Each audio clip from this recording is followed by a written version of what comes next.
Hello বন্ধুরা, আমি আজকে এসেছি এক কৃষকের বাড়িতে। আমরা জানি যে এই দেশকে উন্নয়ন করার জন্য মূল যে কারিগর সেটা হলো কৃষক। কৃষকরা যদি জমিতে ভালো ফসল ফলাতে না পারে তাহলে কিন্তু এই দেশ উন্নত হতে পারবে না। অর্থাৎ দেশের যে সম্পদ হলো কৃষকরা কিন্তু মাটির ফসল ফলিয়ে তারা কিন্তু এই দেশকে এগিয়ে নিয়ে যেতে পারে, সেই প্রত্যাশা সে অপেক্ষায়। তবে এক কৃষকের বাড়ির দুরবস্থা যে আপনাদের একটু দেখাই।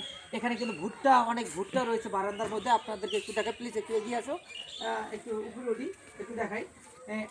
এই বারান্দার মধ্যে আমরা দেখতে পাচ্ছি অনেক ভুট্টা। এগুলো কিন্তু মাঠে ফসল ফলি কিন্তু তারা কিন্তু এই বারান্দার মধ্যে রেখেছে। রৌদ্রের কারণে তারা কিন্তু শুকাতে পারছে না, অর্থাৎ বৈরী আবহাওয়ার কারণে শুকাতে পারছে না। এগুলো যদি শুকাতে না পারে অনেক ক্ষতিগ্রস্ত হবে। একটু পুরো বারান্দাটা একটু দেখাও প্লিজ।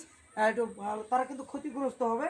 আমরা আশা করছি, যদিও সরকারকে আমরা দোষারোপ করতে পারছি না এই বিষয়, কারণ আমরা জানি বৈরী আবহাওয়ার কারণে কিন্তু আমরা শুকাতে পারছি না, কৃষকরা কিন্তু শুকাতে পারছে না।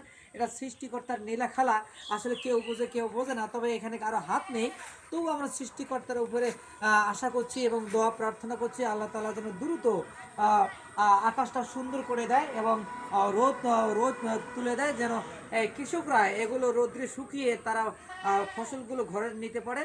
অবশ্যই সেই প্রত্যাশা সে অপেক্ষায়। তবে কৃষকের মুখে কিন্তু হাসি নেই।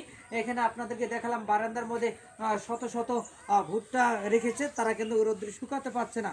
আশা করছি অতি দ্রুত রোদ চলে আসবে। তবে এক সপ্তাহ থেকে কিন্তু রোদ আমরা দেখতে পাচ্ছি না, অর্থাৎ রক্তিম সূর্য দেখতে পাচ্ছি না, সেটা কিন্তু আপনাদেরকে জানাচ্ছি। তবে আপনারাও জানেন যে বাংলাদেশের আবহাওয়া কিন্তু একদম বৈরী। তবে আশা করছি অতি দ্রুত রোদ চলে আসবে এবং কৃষকের মুখে হাসি ফুটবে, সেই প্রত্যাশায় সে অপেক্ষায়। আল্লাহ হাফেজ।